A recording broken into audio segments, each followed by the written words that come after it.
Missouri Senator Josh Hawley. Senator, have the Democrats, I mean, I guess they have considered the backlash that they're going to get for all of this, but they don't care because they are singularly focused on this gun issue. Yeah, and they're singularly focused on control, Laura. I mean, that's what this really comes down to at the end of the day. They want to have control over the political process. They don't care about the Second Amendment. They don't care about the First Amendment. And if you disagree with them, they want to write you right out of the democratic process. And you look at what their gun control, all of their proposals come down to, we're basically heading towards a national gun registry. I mean, that's the only way to make effective the kind of so-called reforms that they want. It's to register every firearm in America. And you talk about an infringement on Second Amendment rights and what that will lead to. And we know they also want to confiscate guns. All the Democrat presidential candidates ran on that just last year. So that's what's really going on here. It's a massive, massive power grab, and it's downright unconstitutional. Well, there was a lie that was, even for all their outrageous falsehoods that they're peddling, this one was really quite something, and it was amplified by Senator Alex Padilla. In a majority of states, new voters are able to obtain a rifle quicker than they're able to cast their first ballot. It seems to me that we have our priorities entirely backwards when it comes to this, when we make it easier to buy a gun than we do to cast a ballot. Now, Senator, that is not remotely the case, but it gets repeated and the fact checkers are nowhere to be found.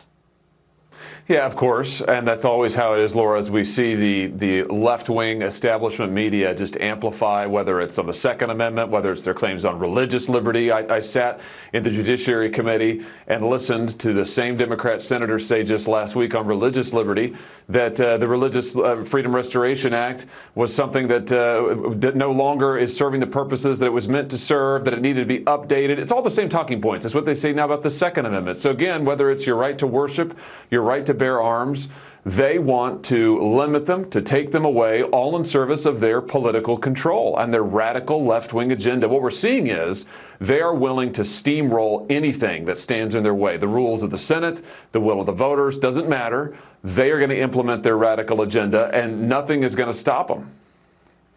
The other thing that keeps getting repeated is that, oh, all you Republicans, all you can do is offer thoughts and prayers.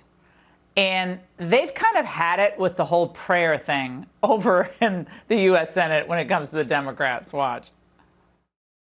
Thoughts and prayers are not enough.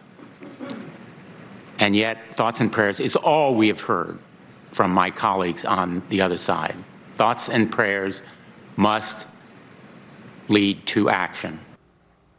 Is that all you think we should do in the wake of these shootings, Senator? Is that all the Republicans ever want?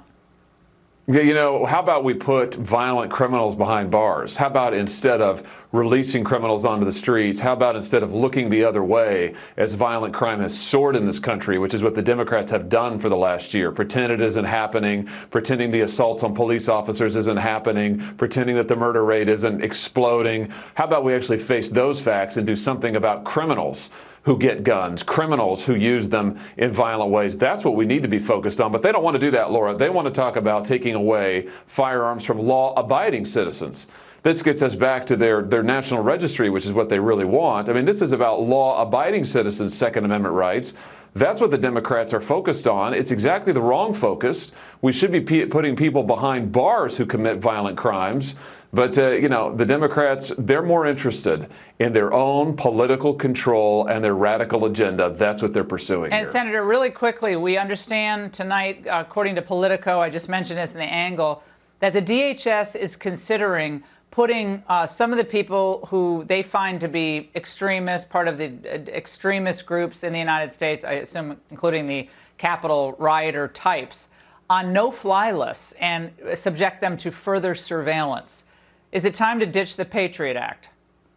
Yeah, I think it really is time to ditch the Patriot Act and to have a hard look at the surveillance state that Congress stood up over 20 years ago and has been expanded and expanded and expanded.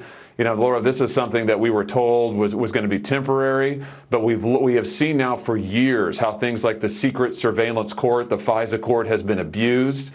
The last administration lied, or I should say the two administrations ago, the Obama administration lied to the FISA court in order to get wiretaps. DOJ did the same of the Trump campaign. I mean, this stuff is out of control. It's being used against their political opponents. It looks like that's what they're considering. Senator, thank you. Great to see you tonight.